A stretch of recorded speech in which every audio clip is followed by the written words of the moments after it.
Welcome into Duval Daily, presented by GenJag.com. I'm Jordan DeLugo. Thank you so much for tuning in here on Wednesday, April 12th. We have got a fresh new mock draft from ESPN's Mel Kiper. One of the guys been doing this longer than anyone else covering the NFL draft, that is. And he's got a fresh new 2-round mock draft for us to break down, look at, dissect, talk about if the picks make sense for the Jaguars, all that fun stuff. He's also got the Titans trading up to 3 with the Cardinals to steal Anthony Richardson away from the Indianapolis Colts, leaving the Colts with Will Levis, the Titans with Anthony Richardson, and the Texans with C.J. Stroud. Jaguars' 3 division rivals all taking quarterbacks in the top 5 in this scenario. That's certainly interesting, but we're here to talk about what the Jaguars do with these picks. We'll go ahead and dive into it. The Jaguars, their first pick is 24th overall, second pick is 56. Mel Kiper doesn't have them doing any trades of any sort in this mock draft, so has them sticking with those 2 picks and taking some players that, quite frankly, are pretty exciting in my opinion. We'll go ahead and start at 24 overall. Lucas Van Ness out of Iowa. This is a guy that he's a Trent Baalke type of pick. There's no doubt about that. Unbelievable athlete, 6'5", 272 pounds, 4.58 40-yard dash at that size, 1.57 to 1.64 10 split. There's some different information regarding the 10 split. We've got Dane Brugler of The Athletic saying it was a 1.57. Pretty much every other source I see says 1.64. Either way, very, very good. 31-inch vert is just average. 4.32 short shuttle, very good. 7.02 three-cone, very good. 34-inch arms, has the length you're looking for if you're Trent Baalke. 11-inch hands, big hands again. You don't have to have big hands to be an effective player at the next level, but when you do have those massive hands, it does help you get them into the body, especially with good length, and use those hands to get into the chest and lock down your opponent and control the point. Another get off the bus type of prospect, right? All these guys that the Jaguars have been showing interest in, for the most part, all these edge rushers really get off the bus type of guys. There's been a couple outliers here, but Lucas Van Ness, for what Trent Baalke has shown that he values in the draft, would make a lot of sense. He is a pass rush prospect, so when you talk about that, the Jaguars have talked about needing pass rush. You know, Doug Peterson has talked about it. You look at the statistics, they couldn't get the quarterback on the ground enough in 2022. They lost Arden Key. DeJuan Smoot, you don't know what his situation is coming from that Achilles, and he's not even signed with the team. So we'll see how all that plays out. But bringing in Lucas Van Ness, this is a position of need. This is also a really fun prospect. He never really started at Iowa because he's a younger guy, and they always roll with their seniors as starters, right? That's just how they do it at Iowa. That's what they do with their program. But he was the best player on their defensive front, bar none, for the last 2 years, in my opinion. Again, only 2 seasons of experience, but 19 tackles for loss, 13 sacks, and 1 pass defended in those 2 seasons. Also showed some value on special teams with the ability to block some kicks. His pass rush win rate in 2022 was 18.8%, which is very, very respectable.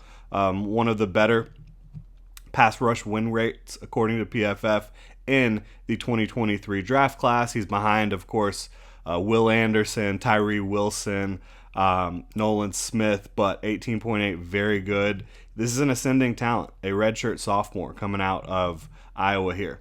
Pop on the tape for the Hawkeyes. His first step, it's there. The explosiveness off the line, it's there. You see it immediately. You also see that this is a high effort player. Will chase down plays all over the field, in the backfield, on the opposite side, down the field, all over the place. Lucas Van Ness is getting after it. He can rush from a 2 or 3 point stance, plays with really good pad level. I think you see that consistently. There are times when he does get moved off the ball a little bit at the point of attack. I think continuing to fill out his frame and develop his frame, which I think there is further development that can take place, will be critical in that regard. But he converts speed to power at an extremely high level, uses his length, again, those 34-inch arms and the big hands, to drive tackles back into the pocket with consistency. He's consistently able to do that regardless of who he's going up against, whether it's Peter Skoronski.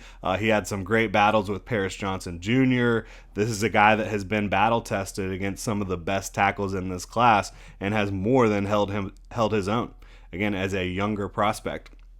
Has the quickness and length to quickly disengage inside to stuff runs. You see that regularly. Lateral mobility to stunt and loop at a high level. That's there for you. The Jaguars love to play games up front, so I think you want to see that on tape, and you do. Can quickly change directions in pursuit, which is important, right? When you have a quarterback that sees you coming and he tries to evade one way or the other, I think you see Lucas Van Ness with the change of direction to be able to still come down with those plays and not get juked out of his jockstrap.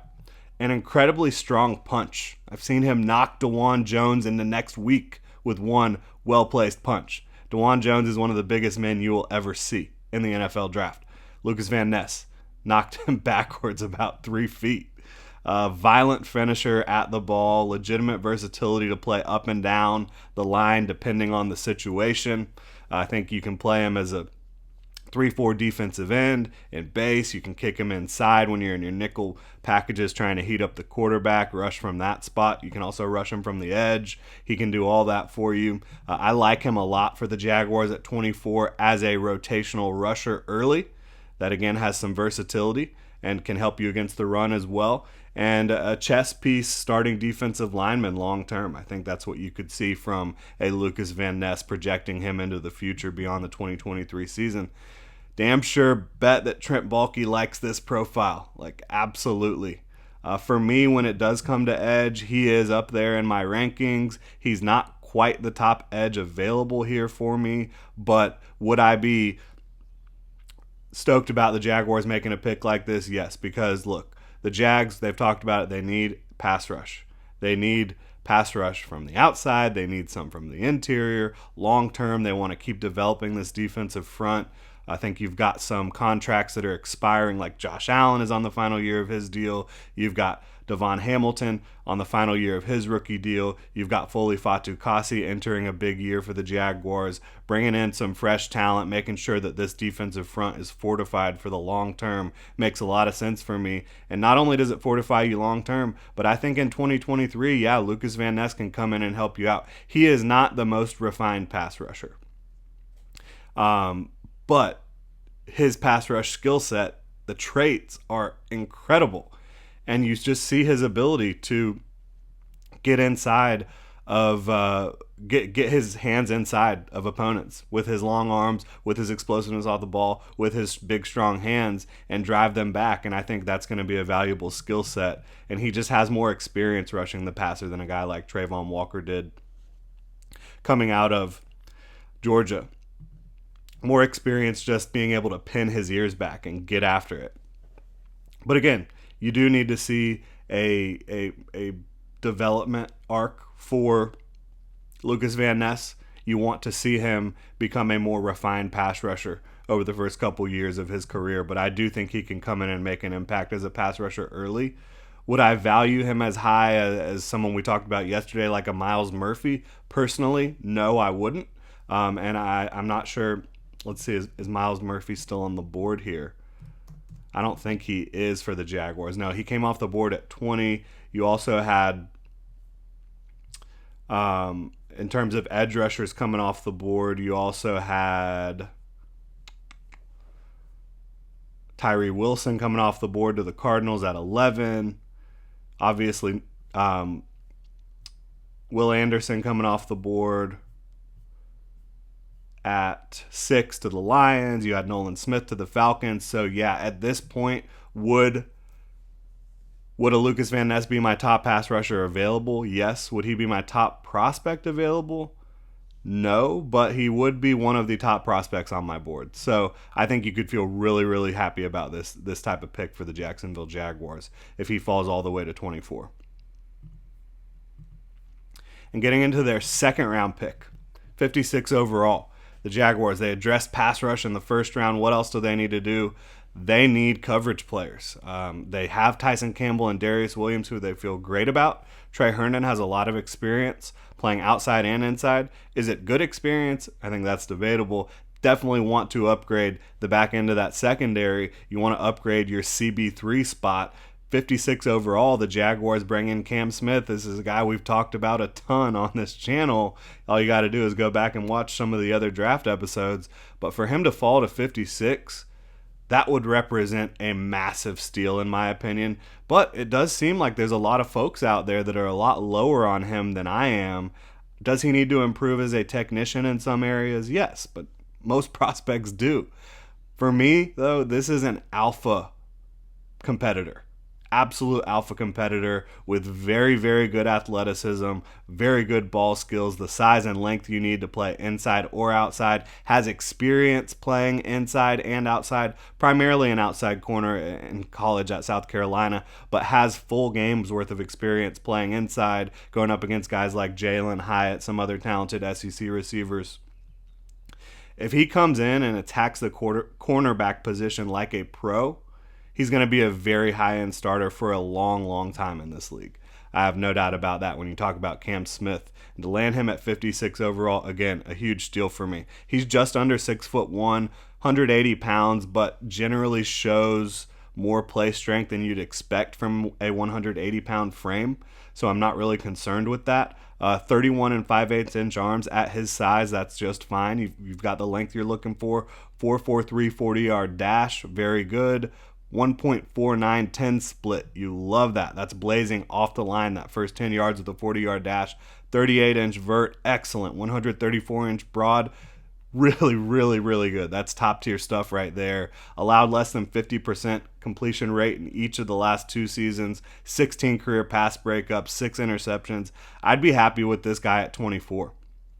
I actually have him in a range comparable to a Lucas Van Ness. I have Van Ness a little bit ahead of Cam Smith, but I have Cam Smith at 21 overall on my board. This is a player I value extremely highly. For the Jaguars to get him at 56 would be a coup, in my opinion. This would be a great way to start the draft for the Jacksonville Jaguars. Getting 2 guys that are going to come in, they're going to help your defense slow down the opponent. They're going to help take some pressure off of Trevor and the offense, right? Not that I don't think they can handle the pressure, but if you have a defense that can be competent to good with the type of offensive infrastructure the Jaguars currently have, Doug Peterson calling the plays, Trevor Lawrence at quarterback, all the weapons around him. Yeah, I think that's something you could get really excited about going into the 2023 season and think about, are these moves that are going to help the Jaguars get over the top in 2023 and set up a long-term foundation? I think the answer is yes. I think when you talk about improving the pass rush and improving the coverage, that's what the name of the game is for the Jaguars right now. And that's what they did in this Mel Kiper mock draft here in the first 2 rounds. Get a versatile edge rusher, a versatile corner. Both have great athleticism and upward mobility in their projections. After these 2 picks, I think you're looking to establish depth at offensive tackle, potentially tight end, maybe some other spots where there's value in the draft. But I would be doubling down most likely on edge and cornerback in all likelihood in this 2023 draft class, not only because those are the Jaguars' 2 biggest needs, but they are the two of the deepest positions in this class. I think you look at edge, you look at cornerback, you look at running back. I think you could also look at tight end and say it's really deep. So I think the Jaguars are in a really good position to land guys at positions of need in this draft class. It just set up really nicely for them to go ahead and address needs and get value with picking needs. So set up really nicely for Trent Baalke, for Doug Peterson. We'll see how it all plays out. But again, Mel Kiper has the Jaguars taking Lucas Van Ness out of Iowa at 24 overall, Cam Smith, cornerback, out of South Carolina at 56 overall. 2 picks that I would absolutely sign off on. Love to know what you guys think. You can drop a comment in the comment section below. Hit me up on Twitter at Jordan DeLugo. Let me know what you think. Hit that like and subscribe button if you're on YouTube. If you're on your podcast platform of choice, please subscribe and review. Thanks so much for tuning in. Do well.